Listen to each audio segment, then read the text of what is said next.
वो तुरंत दंग रह गया। 9,80,000 युआन। शिनयू को अपनी आंखों पर यकीन नहीं हुआ। वो अवाक होकर वेटर को घूरने लगा। ये इतना भयानक रूप से महंगा कैसे हो सकता है? वेटर ने धैर्यपूर्वक और शांति से समझाया, क्योंकि सर, आपने हमारे मेनू का हर एक आइटम एक बार ऑर्डर किया है, जिसमें हमारे बेहद महंगे और दुर्लभ सीक्रेट मेनू आइटम्स भी शामिल हैं। सिर्फ खाने की कुल लागत 1,80,000 युआन है। इसके अलावा आपने रेड वाइन की 4 बोतलें भी ऑर्डर की थी, जो हमारी प्रीमियम क्वालिटी की है, जिनकी कीमत 2 लाख युआन प्रति बोतल है। ओ, और एक और बात, हम टोटल बिल पर 5% सर्विस चार्ज भी जोड़ेंगे। यह सुनने के बाद सोंग शिन्यू लगभग ढह गया और मौके पर ही बेहोश होने वाला था। उसके पास इतने पैसे नहीं थे। जब मैं ऑर्डर कर रहा था, उसने सोचा था कि मैं जो भी ऑर्डर करूं वो 10,000 युआन से ज्यादा नहीं होगा। ये इतना ज्यादा कैसे हो गया? बाकी लोग भी दंग रह गए। वे एक एक करके मेरी आलोचना करने लगे। गुशियान, तुमने ये रिवेंज के लिए किया है ना? हमने तो बस तुम्हें ऑर्डर करने के लिए कहा था। तुम्हारी हिम्मत कैसे हुई 9,80,000 तक का ऑर्डर करने की? क्या तुम्हें जरा भी शर्म नहीं है? मैं अपने सामने बैठे लोगों की ओर देखकर मुस्कुराया। जब तुम लोग ब्लैक ट्रफल के साथ स्टोन ग्रिल्ड कोबे बीफ खा रहे थे, तब तुमने कुछ क्यों नहीं कहा? तब तुमने क्यों नहीं कहा कि ये इंग्रेडिएंट्स बहुत कीमती हैं? और वाइन? मैंने तो सिर्फ एक ही बोतल ऑर्डर की थी। बाकी बोतलें तो तुम सबने खुद ही ऑर्डर की थी। हर कोई मेरी ओर गुस्से से घूरने लगा। गुशियान, तुम्हारी बहाने बनाने की हिम्मत कैसे हुई? मैंने शांति से कहा, अगर तुम्हें लगता है कि सोंग शिन्यू के साथ नाइंसाफी हुई है, तो क्यों ना हम सब बिल आपस में बांट लें? यहाँ हर किसी ने बराबर खाया है। बिल स्प्लिट करना ही सबसे सही तरीका है। जैसे ही बिल स्प्लिट करने की बात आई, सब खामोश हो गए।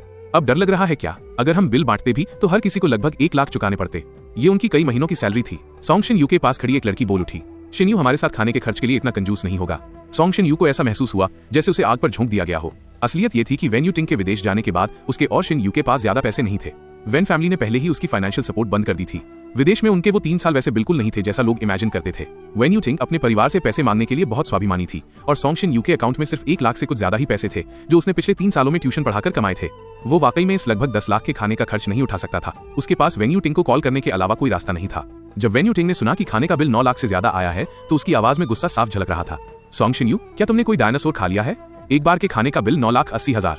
सोंग शिन्यू की आवाज बैठ गई थी। मैंने अभी शिया किंग शुअर के साथ एक एक्सक्लूसिव इंटरव्यू पक्का किया है, इसलिए मैंने अपने कलीग्स को दावत पर बुलाया था। ऑर्डर गु शियान ने किया था। मुझे उम्मीद नहीं थी कि वो इतना ज्यादा ऑर्डर कर देगा, और उसने बहुत महंगी वाइन भी मंगवा ली। जैसे ही उसने मेरा नाम सुना, वेन यूटिंग ने भौहें सिकोड़ी और सोंग शिन्यू के प्रति उसका लहजा काफी नरम हो गया। मुझे माफ कर दो, मैंने तुम्हें गलत समझा। तो ये उसकी चाल थी। वेन यूटिंग 2 सेकंड के लिए चुप रही, फिर बोली, मैं पास में ही हूँ, मैं अभी वहां पहुंचती हूँ। 10 मिनट बाद वेन यूटिंग टकोया पहुंची। उसने काउंटर पर जाकर पहले पूरा बिल चुकाया, फिर वो प्राइवेट रूम में दाखिल हुई। जब सोंग शिन्यू ने वेन यूटिंग को देखा, तो वो जल्दी से उसके पास गया। यूटिंग, तुम आखिरकार आ गई। इतने सारे लोगों के सामने वेन यूटिंग ने धीरे से सोंग शिन्यू के कंधे पर अपना हाथ रखा। तुम्हें चिंता करने की जरूरत नहीं है, मैंने बिल चुका दिया है। सबने तुरंत राहत की सांस ली। ली वेई सबसे पहले उसकी तारीफ करने लगी। सोंग शिन्यू, तुम बहुत लकी हो कि तुम्हें ऐसी गर्लफ्रेंड मिली जो खूबसूरत भी है और अमीर भी। सोंग शिन्यू मुस्कुराया और उसने सबसे उसका परिचय कराया। मैं मिलवाता हूँ, ये मेरी गर्लफ्रेंड है, वेन यूटिंग। ली वेई हैरान दिखी। मैंने वेन फैमिली के बारे में सुना है, उनकी वारिस का नाम भी वेन यूटिंग है, क्या ये वही है? वेन यूटिंग ने कैजुअली जवाब दिया, ये बस एक इत्तेफाक है। ये कहने के बाद उसने अपनी नजर मेरी तरफ घुमाई। गुशियान, बाहर आओ। हर कोई बेहद हैरान था। मैं खड़ा हुआ और वेन यूटिंग के सामने गया। अच्छे कुत्ते रास्ता नहीं रोकते। वेन यूटिंग आग बबूला हो गई। उसने मेरा हाथ पकड़ा और मुझे खींचकर बाहर ले गई। वो जल्दी से मुड़ी और बगल के एक खाली प्राइवेट रूम में घुस गई। फिर उसने अंदर से दरवाजा जोर से बंद कर दिया। इस हरकत ने सबको दंग कर दिया। सोंग शिन्यू के चेहरे पर भी थोड़ी झेप दिखाई दी। हे सोंग शिन्यू, क्या तुम्हारी गर्लफ्रेंड और गुशियान एक दूसरे को जानते हैं? सोंग शिन्यू ने सिर हिलाया और कहा, हम तीनों हाई स्कूल क्लासमेट्स थे, वहीं से हम एक दूसरे को जानते हैं। इसके अलावा हाई स्कूल के दिनों में शियान, वह जानबूझकर बीच सेंटेंस में ही रुक गया। ली वेई ठंडी आह भरते हुए बोली, मैं अब समझी कि गुशियान तुमसे इतनी नफरत क्यों करता है। उसने पक्का हाई स्कूल में तुम्हारी गर्लफ्रेंड को पसंद किया होगा, लेकिन उसने उसे रिजेक्ट कर दिया, इसीलिए वो तुमसे जलता है। सोंग शिन्यू ने जानबूझकर मेरा बचाव करने वाला लहजा इस्तेमाल किया। वैसा नहीं है जैसा आप सब सोच रहे हैं। इसके अलावा वो सब अब पास्ट की बात है। दूसरी तरफ वेन यूटिंग ने मुझे कमरे में खींचने के बाद ठंडेपन से सवाल किया, गुशियान, मैंने तुमसे अनगिनत बार कहा है कि शिन्यू को परेशान करने की हिम्मत मत करना। क्या तुम मेरी बातों को हवा में उड़ा देते हो? मैंने एक सोफा ढूंढा और बैठ गया। वो खुद सबको दावत देना चाहता था, किसी ने उसे मजबूर नहीं किया, इसलिए तुमने जानबूझकर इतने महंगे डिशेस ऑर्डर किए। क्या तुम सोंग शिन्यू की फैमिली सिचुएशन नहीं जानते? क्या तुम सिर्फ इसलिए उसे शर्मिंदा कर रहे हो क्योंकि तुम्हारे पास उससे ज्यादा पैसे हैं? तुम उस छोटे विलेन से अलग कैसे हो जो पावर के दम पर दूसरों को परेशान करता है? मैंने ऊपर देखा, मेरी आंखों में गुस्सा साफ था। सही कहा, मैं उसकी फैमिली सिचुएशन बहुत अच्छी तरह जानता हूँ। मुझे ये भी पता है कि तुम दोनों के पास अभी पैसों की कमी है, इसीलिए मैं उसे जानबूझकर परेशान कर रहा हूँ। तुम पूछती हो क्यों? मैं बस उसे उसकी ही दवा का स्वाद चखा रहा हूँ। मैं ठंडी हंसी हंसा और बात जारी रखी। 3 साल पहले क्या तुम दोनों मेरी सिचुएशन नहीं जानते थे? फिर भी तुम दोनों ने मिलकर मुझे तब धोखा दिया जब मैं अपने सबसे बुरे दौर में था। तुम दोनों के मुकाबले मेरी ये छोटी चालें कुछ भी नहीं है। वेन यूटिंग के एक्सप्रेशन जम गए। गुशियान, तुम उस सिचुएशन में इसलिए थे क्योंकि तुम खुद इसके जिम्मेदार थे। तुमने पहले मुझे धोखा दिया था।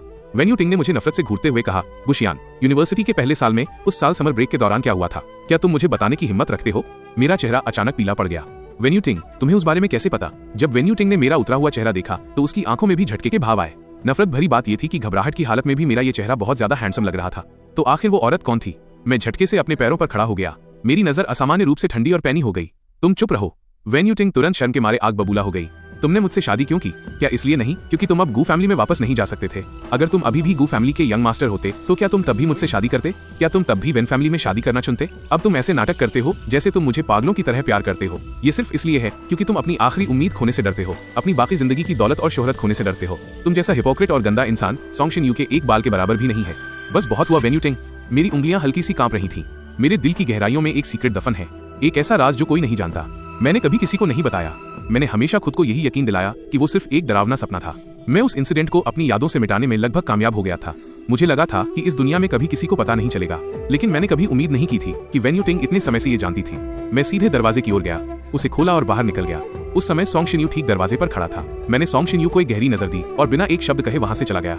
वेन यू टिंग भी अंदर से बाहर आई। सॉन्ग शिन यू ने जल्दी से पूछा, यू टिंग, तुमने शियान से क्या कहा? वो बहुत परेशान दिख रहा था। जब यू टिंग ने जवाब दिया, कुछ नहीं, हमने बस उस इंसिडेंट के बारे में बात की। शिन यू के एक्सप्रेशन पूरी तरह बदल गए। तुमने मुझसे वादा किया था कि तुम शियान के सामने इसका जिक्र कभी नहीं करोगी। मैं भी नहीं करना चाहती थी, लेकिन किसने उसे इतना बदतमीज होने के लिए कहा था? उसे उसकी औकात दिखाना अच्छा है ताकि वो दोबारा तुम्हें परेशान करने की हिम्मत न करे। शिन यू, तुम बहुत दयालु हो, ऐसे समय में भी उसके बारे में सोच रहे हो। शिन यू ने फिर से भौहें सिकोड़ी। उसकी आंखों में बेचैनी साफ थी। वो शियान को निश्चित रूप से मुझ पर शक होगा। मैं वहां से निकल गया। कार हाईवे पर बिना किसी मंजिल के दौड़ती रही। न जाने कैसे मैं स्टार रिवर विला पहुंच गया। मैंने नोटिस किया कि बेडरूम की लाइट अभी भी जल रही थी। मैं बस अंदर चला गया। कार आंगन में रुकी। मैं कार से उतरा और घर के अंदर चला गया। शिया किंग शुअर ने भी नीचे कार पार्क होने की आवाज सुनी। जैसे ही वो सीढ़ियों तक पहुंची, उसने मुझे ऊपर आते देखा। शिया किंग शुअर ने अभी अभी शावर लिया था। उसने पिंक पजामा सेट पहना था। मेरी आकृति को देखते हुए उसने ताना मारा, क्या तुम्हें खुद पर बहुत गर्व नहीं है? मुझे लगा था कि तुम इस जिंदगी में दोबारा कभी खुद मेरे पास नहीं आओगे। मेरा चेहरा भावहीन था। मैं एक एक कदम ऊपर चढ़ता गया। मुझे करीब आते देख शिया किंग शुअर का दिल अनियंत्रित होकर धड़कने लगा। लेकिन जैसे जैसे मैं पास आया, उसे एहसास हुआ कि आज मेरे साथ कुछ गलत है। मेरी आंखों में जैसे कोई आग जल रही थी जिसमें एक गहरी नफरत छिपी थी। शिया किंग शुअर ने हल्की भौहें सिकोड़ी। मैंने दिन में बस तुम्हें थोड़ा शर्मिंदा किया था। मुझे इस तरह देखने की जरूरत नहीं है जैसे तुम किसी की जान लेना चाहते हो। अगले ही पल मैंने एक और कदम बढ़ाया। एक हाथ से जोर से शिया किंग शुअर को अपनी बाहों में खींच लिया। दूसरे हाथ से उसकी गर्दन का पिछला हिस्सा मजबूती से पकड़ा और उसे सीधे किस किस किया। मेरा किस हिंसक और उतावला था, यहाँ तक कि वो थोड़ा अनुचित रूप से दबंग भी था। शिया किंग शुअर एक पल के लिए दंग रह गई। हम 3 साल से साथ थे, लेकिन ये पहली बार था जब मैं इस तरह उस पर झपटा था। पर उसे रिएक्ट करने के लिए सिर्फ 1 सेकंड मिला। तुरंत बाद उसने भी मुझे उतने ही जुनून से वापस किस किया। उसकी चप्पलें सीढ़ियों से नीचे गिर गईं। हम दोनों लड़खड़ाते हुए बेडरूम में चले गए। आधी रात को शिया किंग शुअर की आंख खुली। आदतन उसने अपने बगल में सोए आदमी को गले लगाना चाहा, लेकिन उसे एहसास हुआ कि वो जगह खाली थी। उसने आंखें खोली और उठकर बैठी तो उसे आंगन में इंजन स्टार्ट होने की आवाज आई। शिया किंग शुअर उठकर बालकनी पर गई और मुझे स्टार रिवर विला से बाहर निकलते देखा। उसकी आंखों में गुस्से की एक चमक कौंधी। ये हमेशा एक जैसा ही होता है। काम खत्म होते ही वह भाग जाता है, कभी मेरी फीलिंग्स की परवाह नहीं करता। लेकिन आज रात के मेरे उस उग्र व्यवहार को याद करते हुए उसे लगा जैसे मैं किसी चीज का गुबार निकाल रहा था। पक्का कुछ हुआ था और निश्चित रूप से ये इंटरव्यू जैसी छोटी बात नहीं थी। क्या ये वेन यू टिंग की वजह से हो सकता है? वो जितना इस बारे में सोचती, शिया किंग शुअर के एक्सप्रेशन उतने ही ठंडे होते जाते। अगली सुबह जल्दी जब मैं टीवी स्टेशन पहुंचा तो हर कोई सॉन्ग शिन यू को घेरे हुए था। ये खबर कि सॉन्ग शिन यू शिया फैमिली की यंग मिस का इंटरव्यू लेने की तैयारी कर रहा है पूरे टीवी स्टेशन में फैल चुकी थी और उसके एक बार के खाने पर 9,80,000 खर्च करने की कहानी हर किसी की बातचीत का टॉपिक बन गई थी। सुबह सुबह ही दूसरे डिपार्टमेंट्स के लोग भी उसकी चापलूसी करने के लिए एक एक करके आने लगे। सॉन्ग शिन यू ने भी इंटरव्यू के लिए बेहद बारीकी से तैयारी की थी। इस बार इंटरव्यू टीम अविश्वसनीय रूप से बड़ी थी।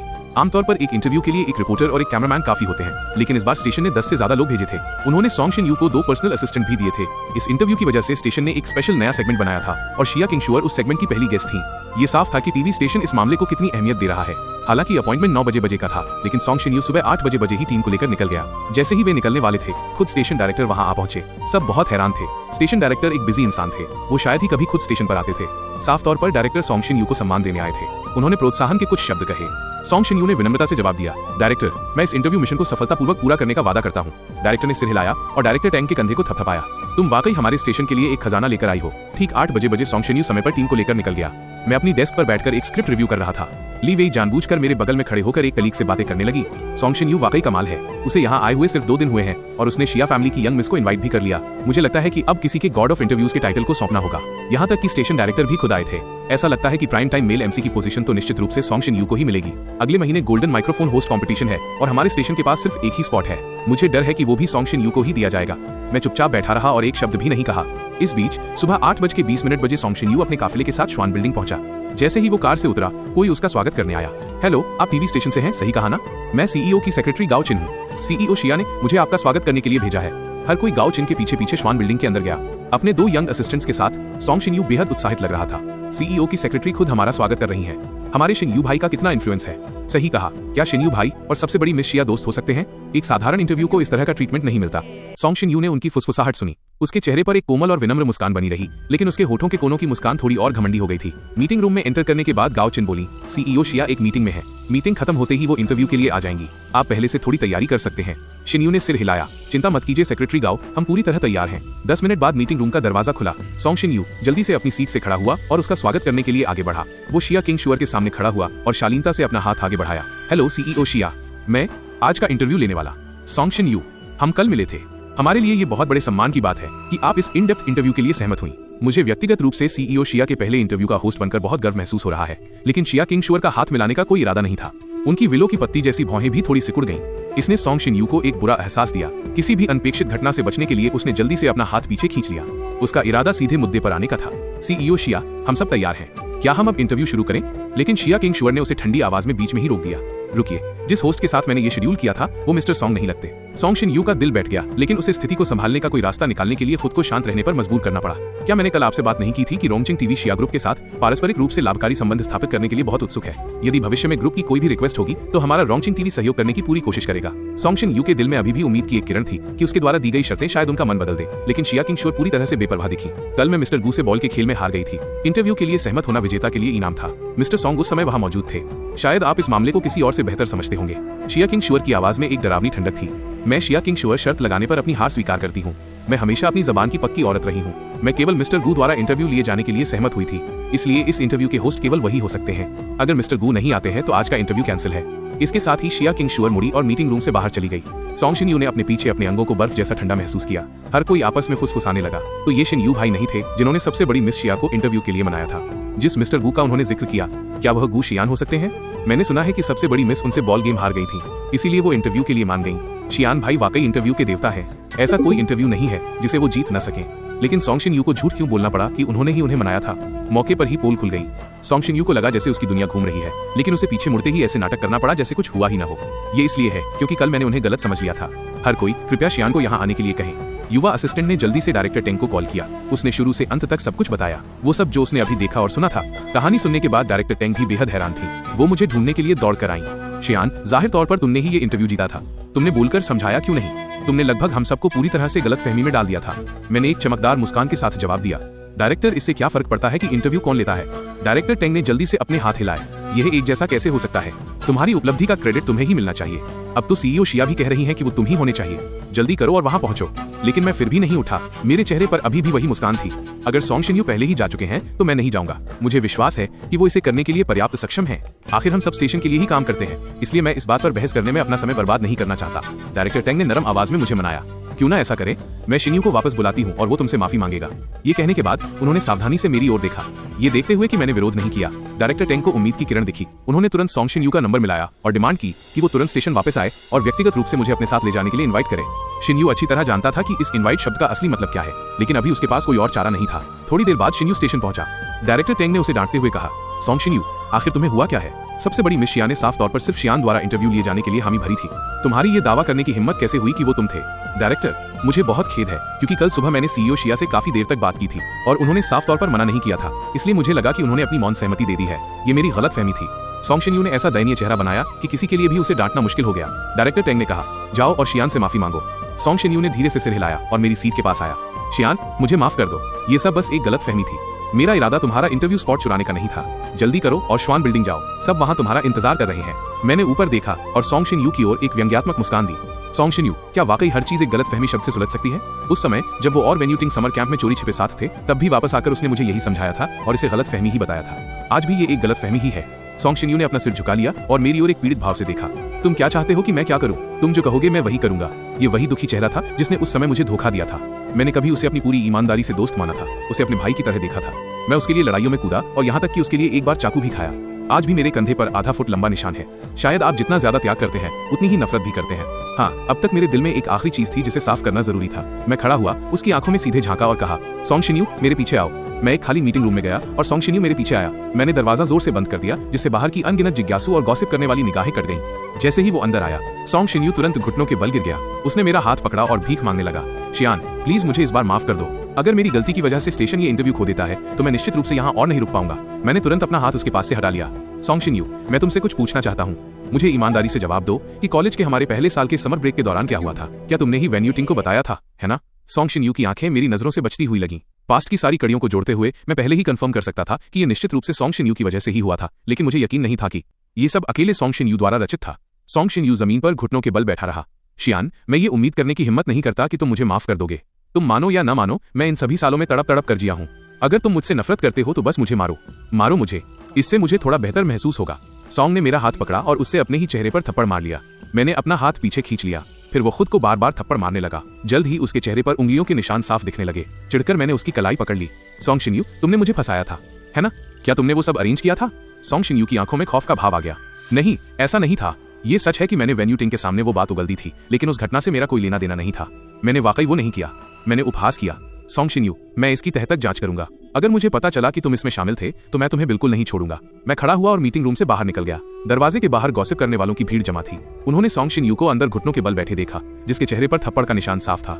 ली वेई मेरा घमंडी लुक बर्दाश्त नहीं कर सकी। गु शियान, तुम बहुत आगे बढ़ गए हो। तुम्हारी किसी को मारने की हिम्मत कैसे हुई? सॉन्ग शिन्यू दौड़कर आया। नहीं, शियान ने मुझे नहीं मारा। मैं खुद किसी चीज से टकरा गया था। किस चीज से टकराने पर उंगलियों के निशान आते हैं? सॉन्ग ने बस गलती से तुम्हारा इंटरव्यू ले लिया और तुम्हारी उसे इस तरह पीटने की हिम्मत हुई। ली वेई ने सॉन्ग शिन्यू को उकसाया। सॉन्ग शिन्यू, तुम उस पर जानबूझकर हमला करने के लिए केस कर सकते हो। मैंने अपनी भौहें चढ़ाई और कैजुअली कहा, मैंने उसे नहीं मारा, उसने खुद को थप्पड़ मारा है। मैं तो उसे समय पर रोक भी नहीं पाया। बोलने के बाद मैंने अपना फोन उठाया। मैंने ठीक ली वेई के चेहरे के सामने एक फोटो खींची। फिर मैंने जल्दी से अपने कॉन्टैक्ट्स में किसी को ढूंढा और उसे भेज दिया। हो गया। मैंने ली वेई को एक शानदार मुस्कान दी। जरा मैं ये मैसेज ली को भेज दूं, देखने के लिए कि जिस मोनोलिड्स वाली लड़की को वो इतने समय से ढूंढ रही है, क्या वो तुम हो? ली वेई मौके पर ही जम गई। मैं मुड़ा और वहां से तेजी से निकल गया। मैंने उसे एक बार छोड़ दिया था, लेकिन वो अभी भी परेशानियां पैदा कर रही है। क्या उसे लगता है कि मुझे दबाना आसान है? जल्द ही मैं श्वान बिल्डिंग पहुंचा। गाओ चिन हमेशा की तरह दरवाजे पर इंतजार कर रही थी। हेलो मिस्टर गू, सीईओ शिया ने आपको पहले अपने ऑफिस में बुलाया है। मैं गाओ चिन के पीछे पीछे श्वान के ऑफिस जाने के लिए प्राइवेट लिफ्ट में गया। जैसे ही लिफ्ट के दरवाजे खुले, मैं एक ऐसे कमरे में पहुंचा जिसे बेडरूम की तरह सजाया गया था। उस समय शिया किंग शुअर सोफे पर बैठी थी और मुझे देखकर एक नखरे भरी मुस्कान दी। मेरे साथ सोने के बाद भागने का इरादा है? तुम इतने गैर जिम्मेदार कैसे हो सकते हो? मैं हंसा। मैंने अपना हाथ हिलाया और कहा, चलो भी। ऐसा नहीं है कि तुम किसी नुकसान में थी। मुझे बिल्कुल भी शर्मिंदगी महसूस नहीं हुई। इसके साथ ही मैंने कमरे के चारों ओर नजर डाली। मैंने नोटिस किया कि यहाँ की सजावट बिल्कुल वैसी ही थी जैसी जिंघा विला में थी। शिया किंग शुअर खड़ी हुई और मेरे पीछे आई। उसने मेरी कमर के चारों ओर अपनी बाहें डाल दी। उसके होंठ मेरे कान को छू गए। उसकी आवाज बहुत उत्तेजक हो गई। तुम कल रात मुझे ढूंढते हुए क्यों आए थे? दरअसल मुझे कल के बारे में काफी पछतावा महसूस हो रहा था। मैं साफ तौर पर और ज्यादा नहीं उलझना चाहता था। फिर भी कल मैंने खुद पहल की, उसे ढूंढा और यहाँ तक कि वो सब किया। मैं मुड़ा और शिया किंग शुअर का खूबसूरत चेहरा ऊपर उठाया। मैंने उसके होंठों पर एक हल्का सा किस किया। इंटरव्यू के लिए। आखिर देखो, क्या तुम आज खुद यहाँ पहल करके नहीं आई? शिया किंग शुअर ने अपनी भौहें चढ़ाई और बेपरवाही से कहा, अगर तुम नहीं बताना चाहते तो ठीक है, लेकिन तुमने इस बार मुझे फिर से उकसाया है। मैं तुम्हें इतनी आसानी से जाने नहीं दूंगी। जैसे ही उसने बोलना खत्म किया, किसकी बौछार होने लगी। जल्द ही मुझे सोफे पर पीछे धकेल दिया गया। ऐसे मत करो, हमें अभी इंटरव्यू भी लेना है। शिया किंग शुअर ने भी खुद को रोकने की कोशिश की। उसकी आवाज भारी थी। आज रात जिंगा विला आ जाना। मैंने एक पल सोचा, फिर सिर हिला दिया। शिया किंग शुअर ने भौहें सिकोड़ी। पिछली बार भी तुमने इतनी ही आसानी से हामी भरी थी। मैं मुस्कुराया। चिंता मत करो, मैं इस बार तुम्हें स्टैंड अप नहीं करूंगा। थोड़ी देर बाद इंटरव्यू आधिकारिक तौर पर शुरू हुआ, क्योंकि इसकी जानकारी पहले ही ऑफिशियल चैनल्स पर दे दी गई थी। जैसे ही लाइव स्ट्रीम शुरू हुई, हजारों लोग उमड़ पड़े। शिया किंग शुअर, सबसे अमीर आदमी की बेटी। मैंने सिर्फ उनका नाम सुना है, चेहरा कभी नहीं देखा। मैंने सुना है कि कई घरेलू और अंतर्राष्ट्रीय मीडिया आउटलेट्स उनका इंटरव्यू लेना चाहते हैं। मुझे यकीन नहीं हो रहा कि उनकी पहली पब्लिक अपीयरेंस हमारे छोटे से रोंगचिंग टीवी स्टेशन पर है। रोंगचिंग टीवी की तो लॉटरी लग गई, बीजिंग टीवी तो जल भुन रहा होगा। इस इंटरव्यू का एमसी कौन है? वो इतना हैंडसम क्यों है? उसकी लुक्स किसी सेलिब्रिटी से कम नहीं है। इसी समय शिया किंग शुअर धीरे से इंटरव्यू रूम में दाखिल हुई। कैमरे का लेंस तुरंत उनके चेहरे पर जूम हो गया। लाइव स्ट्रीम चैट एक सेकंड के लिए शांत हुई और फिर जैसे फट पड़ी। यह सुंदरी कौन है? 1 मिनट में मुझे इसकी सारी जानकारी चाहिए। वाह, क्या दुनिया में वाकई इतना खूबसूरत कोई इंसान है। मैंने इसे तुरंत पहचान लिया। ये मेरी लंबे समय से खोई हुई पत्नी शिया किंग शुअर है। उनके बैठने के बाद मैंने प्रोसीजर के अनुसार उनका परिचय दिया। लाइव स्ट्रीम चैट में पहले से ही कोहराम मचा हुआ था। क्या वो वाकई शिया किंग शुअर हैं? उनकी खूबसूरती बिल्कुल मेरा टाइप है। अमीर, शक्तिशाली और सुंदर। भगवान ने उनके लिए कौन सा दरवाजा बंद किया होगा? और मैंने भी ऑफिशियल इंटरव्यू शुरू किया। ज्यादातर सवाल तियानतांग रिसोर्ट के इर्द गिर्द थे, क्योंकि वेन फैमिली के मामले की वजह से मैंने इस प्रोजेक्ट पर पहले रिसर्च की थी। आप कह सकते हैं कि मैं इसे अपनी हथेली की तरह जानता था, इसलिए मेरे द्वारा पूछे गए सवाल भी बहुत प्रोफेशनल थे। महज 20 मिनट के छोटे से इंटरव्यू में लाइव स्ट्रीम देखने वालों की संख्या 10 लाख तक पहुंच गई। आखिरकार आखिरी सेगमेंट का समय आ गया। मैंने अपने चेहरे पर एक प्रोफेशनल मुस्कान बनाए रखी। शुक्रिया मिस शिया, हमारे रोंगचिंग टीवी स्टेशन का इंटरव्यू इन्विटेशन स्वीकार करने के लिए। वर्तमान में हमारी लाइव स्ट्रीम को लाखों लोग देख रहे हैं। हर कोई मिस शिया के बारे में बेहद जिज्ञासु है। अब हम ऑडियंस से रैंडमली 3 सवाल चुनेंगे। क्या आप कृपया उनका जवाब देने में मदद करेंगी? शिया किंग शुअर धीरे से हंसी और सिर हिलाया। ठीक है। इतने सारे गवाहों के सामने टेक्निकल डिपार्टमेंट ने रैंडमली सवालों के स्क्रीनशॉट लिए। पहला सवाल, मिस शिया, क्या आपका कोई बॉयफ्रेंड है? पूछने के बाद मुझे भी लगा कि ये सवाल थोड़ा ज्यादा निजी है, इसलिए माहौल को हल्का करने के लिए मैंने मुस्कुराते हुए कहा, ऐसा लगता है कि हर कोई मिस शिया की पर्सनल लाइफ में बहुत दिलचस्पी रखता है। अगर आपको ये परेशान करने वाला लगे तो हम दूसरा सवाल चुन सकते हैं। कोई बात नहीं। शिया किंग शुअर बहुत उदार दिखी। मेरा कोई बॉयफ्रेंड नहीं है, उन्होंने निर्णायक रूप से जवाब दिया। मैंने चुपके से अपने होंठ सिकोड़े। ये जवाब मेरी उम्मीदों के मुताबिक ही था। पिछले 3 सालों से मैं दावे के साथ कह सकता था कि मैं अकेला ऐसा मर्द था जो शिया किंग शुअर की जिंदगी में था, लेकिन मैं निश्चित रूप से उसका बॉयफ्रेंड नहीं था। तो फिर मैं क्या था? ऐसा लगता है कि मैं उसका प्रेमी भी नहीं था। प्रेमियों के बीच कम से कम कुछ भावनाएं तो होती हैं, लेकिन हम दोनों बस एक दूसरे के शरीर की गर्माहट के प्यासे थे। दूसरा स्क्रीनशॉट भी सामने आ गया। दूसरा सवाल था, मिस शिया को किस तरह के लड़के पसंद हैं? शिया किंग शुअर ने एक पल के लिए सोचा, फिर जवाब दिया, वो खाना पकाने में बहुत अनाड़ी हो और उसकी आंख के कोने पर एक तिल हो। मेरा दिल एक पल के लिए धड़कना भूल गया। तो पता चला कि शिया किंग शुअर का पहले से ही कोई सीक्रेट क्रश था। बेशक मैं इतना आत्ममुग्ध नहीं था कि ये सोचूं कि वो शख्स मैं हूं, क्योंकि पिछले 3 सालों में मैंने उसके लिए कभी खाना नहीं बनाया था, इसलिए उसे अंदाजा भी नहीं था कि मेरे कुकिंग स्किल्स कैसे हैं। जहां तक तिल की बात है, मेरी आंख के कोने पर एक बहुत छोटा तिल जरूर है। अगर आप बहुत ध्यान से न देखें तो उसे देख पाना नामुमकिन है। शायद उसका कोई ऐसा व्यक्ति था जिसे वो लंबे समय से पसंद करती थी, और जिस वजह से उसने पहले मुझ पर ध्यान दिया था वो इसलिए था क्योंकि मेरी आंख के कोने पर भी उस शख्स जैसा ही तिल था। लाइव स्ट्रीम चैट फिर से पागल हो गई। मैं कुकिंग में बहुत बेकार हूं और मेरी आंख के कोने पर भी तिल है। सबसे बड़ी मिस शिया, कृपया मेरी ओर देखिए। तीसरा सवाल भी चुन लिया गया। असल में स्क्रीनशॉट की जरूरत ही नहीं थी, क्योंकि पूरी स्क्रीन इसी तरह के सवालों से भरी हुई थी। मैंने पूछा, क्या वो व्यक्ति भी मिस शिया को पसंद करता है? ये सवाल सुनकर शिया किंग शुअर अचानक मेरी ओर मुड़ी। मिस्टर गू, आपको क्या लगता है? मैंने हैरानी का नाटक किया। मिस शिया, मैं आपके सपनों के राजकुमार को नहीं जानता, मुझे कैसे पता होगा, लेकिन मेरा मानना है कि जिसे मिस शिया पसंद करती हैं वह निश्चित रूप से एक असाधारण व्यक्ति होगा। शिया किंग शुअर ने सहमति में सिर हिलाया। उसे पसंद करने वालों की भीड़ यहां से पेरिस तक की लाइन लगा सकती है। मेरे भीतर भी थोड़ी जिज्ञासा जगी। मैं सोचने लगा कि आखिर वो शख्स कैसा होगा। जब भी वो उसका जिक्र करती थी, मैंने शिया किंग शुअर की आंखों में एक चमक देखी। लाइव स्ट्रीम चैट एक बार फिर फट पड़ी। Secret crush? सबसे बड़ी मिस शिया का भी किसी पर सीक्रेट क्रश है। पता चला कि आप चाहे कितने भी काबिल क्यों ना हो, जिस व्यक्ति को आप पसंद करते हैं उसके सामने आप सावधान हो ही जाते हैं। दूसरे की भावनाओं के बारे में पक्का नहीं कह पाते। तो क्या उस खुशकिस्मत लड़के को पता है कि मिस शिया उसे पसंद करती हैं?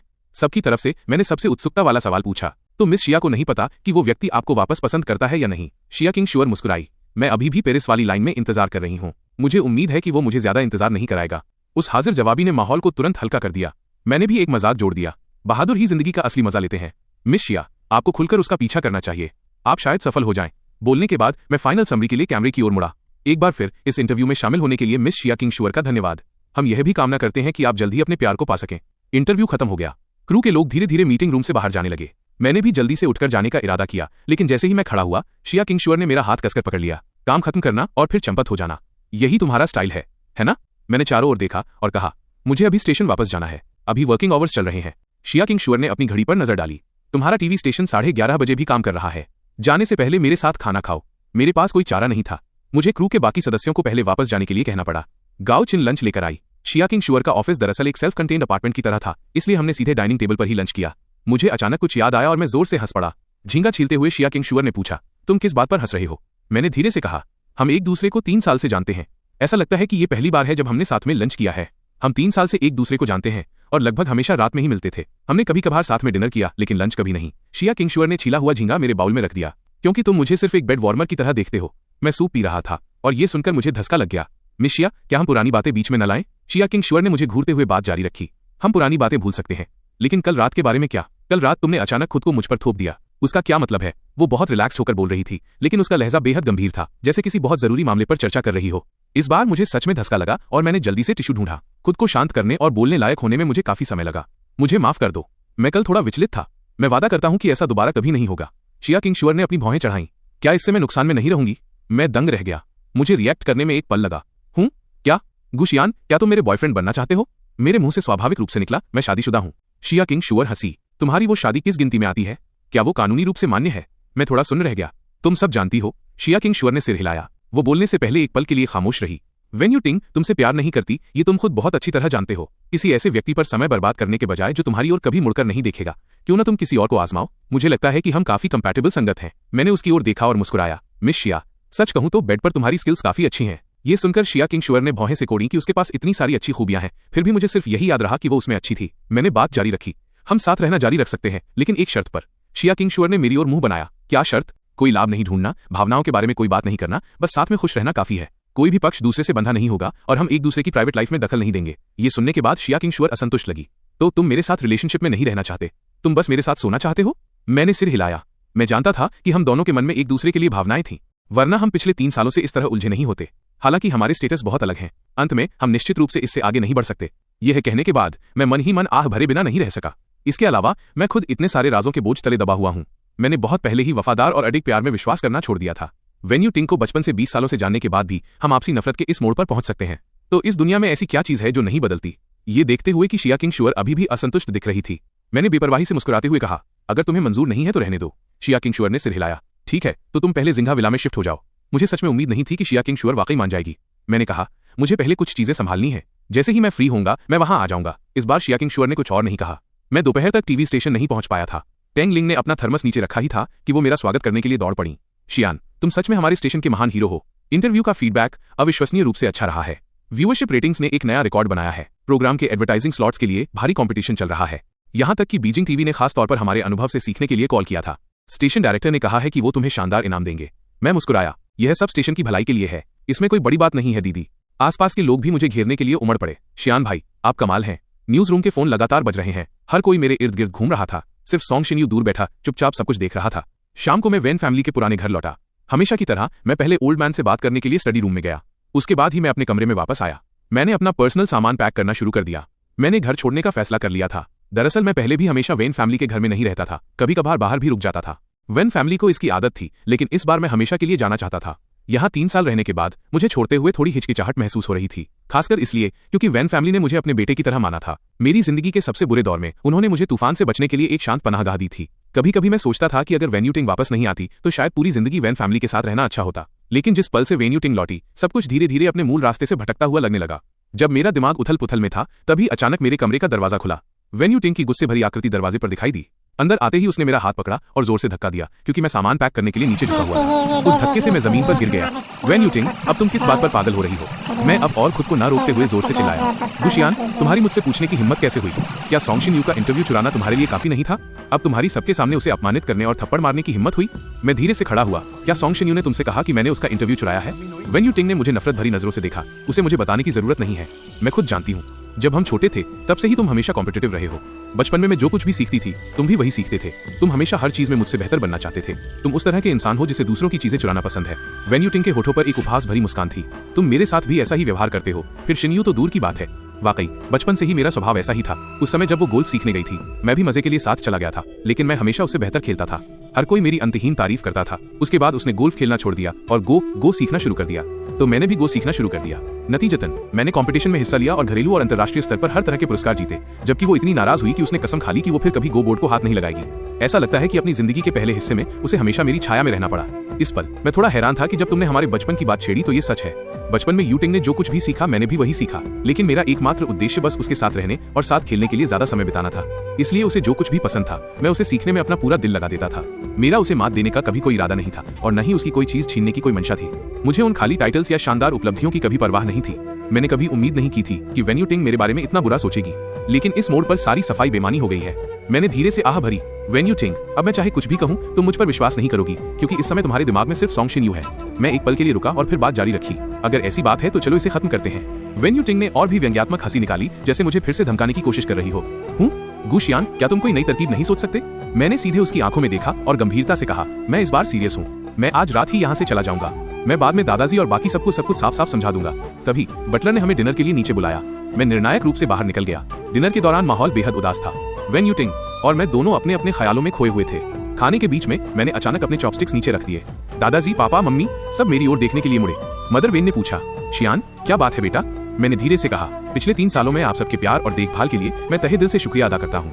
मेरा प्लान आज रात यहाँ से जाने का है। जैसे ही मम्मी ने ये सुना, उनके चेहरे के भाव झटके से बदल गए। खुद को संभालने के बाद वो मुड़ी और वेन यू टिंग को डांटा, क्या तुमने फिर से कोई परेशानी खड़ी की और शियान को परेशान किया? मैंने जल्दी से मम्मी को रोकने की कोशिश की। वेन यू टिंग और मैंने अलग होने का फैसला किया है। मदर वेन इतनी हैरान थी कि उन्हें अपने कानों पर यकीन नहीं हुआ। क्या तुम दोनों तलाक ले रहे हो? मैंने शांति से कहा, दरअसल हमने कभी अपनी शादी रजिस्टर ही नहीं कराई थी, इसलिए मुझे लगता है कि ये तलाक नहीं माना जाएगा। हर कोई बेहद हैरान दिख रहा था। यू टिंग के पिता भी उलझन में थे, लेकिन तुम दोनों के पास पहले साफ तौर पर मैरिज सर्टिफिकेट था। वो अभी भी घर की दराज में रखा है। मैंने जवाब दिया। वो वाला नकली है। मैंने इसे ऑनलाइन 9.9 युआन में फ्री शिपिंग के साथ खरीदा था। यूटिंग के पिता का चेहरा बदल गया। अपमानजनक, सरासर अपमानजनक। उस समय दादाजी ने यूटिंग को मुझसे शादी करने के लिए मजबूर किया था। जिस दिन हमें सिविल अफेयर्स ब्यूरो जाना था, यूटिंग को अचानक पछतावा हुआ। परिवार को संभालने के लिए मेरे पास ऑनलाइन किसी को ढूंढकर नकली डॉक्यूमेंट्स बनवाने के अलावा कोई चारा नहीं था। सच तो ये है कि मैं और यूटिंग कभी पति पत्नी थे ही नहीं। यूटिंग की मम्मी खड़ी हुई और उसके कंधे पर थप्पड़ मारा। यह तुम थी, ये तुम्हारी ही करतूत थी, है ना? यूटिंग का चेहरा शुरू से अंत तक उदास था। वो एक शब्द भी नहीं बोल पाई। उसे उम्मीद नहीं थी कि मैं इस बार वाकई ऐसा कर दूंगा। मैं दूसरी ओर शांत रहा। मम्मी, यूटिंग को अब और मत मारिए। ये उसकी गलती नहीं है। बस बात इतनी सी है कि वो मुझसे प्यार नहीं करती। भले ही यूटिंग और मेरा ब्रेकअप हो जाए, मेरे दिल में आप सब हमेशा मेरा परिवार रहेंगे। लेकिन दिल के मामलों में जबरदस्ती नहीं की जा सकती। वेन यूटिंग के पिता ने अपनी पत्नी को सहारा दिया जो चुपचाप रो रही थी। अभी अलग होना शायद बुरी चीज ना हो, पहले उन दोनों को शांत होने दो। ये वास्तव में उनके रिश्ते को सुधारने में मदद कर सकता है। यूटिंग की मम्मी ने सिसकते हुए सिर हिलाया तो मैंने अपना सारा सामान कार में रख दिया। यूटिंग के माता पिता और दादाजी को अलविदा कहने के बाद मैं निकलने के लिए तैयार हुआ। हैरानी की बात थी कि वेन यूटिंग मुझे विदा करने के लिए पीछे पीछे आई। मैंने कार का दरवाजा खोला लेकिन उसने मेरा हाथ पकड़ लिया। गुशियान, क्या तुमने काफी तमाशा नहीं कर लिया? मैं मजाक में भ्रम का नाटक करते हुए हंसा। तुम्हें लगता है कि मैं तमाशा कर रहा हूँ? ये कहने के बाद मैंने यूटिंग का हाथ झटक दिया। कार में बैठने और इंजन स्टार्ट करने के बाद मैंने कार की खिड़की नीचे की। मैंने ऊपर देखा और यूटिंग की ओर मुस्कुराया। वेन यूटिंग, इस बार मैं सच में तुम्हें आजाद कर रहा हूँ। मैं तुम्हारे और सॉन्ग शिन्यू की खुशियों की कामना करता हूँ। यह बोलने के बाद कार वेन परिवार के पुराने निवास से तेजी से दूर निकल गई। वेन यूटिंग काफी देर तक आंगन में सुन्न खड़ी रही। जब मैं उसके पीछे पड़ा रहता था तब वो वाकई मुझसे नफरत करती थी, लेकिन अब जब मैं सच में चला गया था तो उसका दिल खाली महसूस हो रहा था। खास तौर पर मेरी वो आखिरी मुस्कान, वो शांति, न दुख न खुशी, जैसे सारे गिले शिकवे मिटा दिए हों। इसने उसके गले में एक अजीब सी घुटन महसूस करा दी। गुशियान, क्या तुम वाकई सब भूल सकते हो या तुम बस सबके सामने नाटक कर रहे हो? मैंने वेन परिवार का पुराना घर छोड़ दिया और सीधे जिंगा विला के लिए निकल गया। जल्द ही अंदर से एक पतली आकृति बाहर निकली। मैं जोर से हंस पड़ा।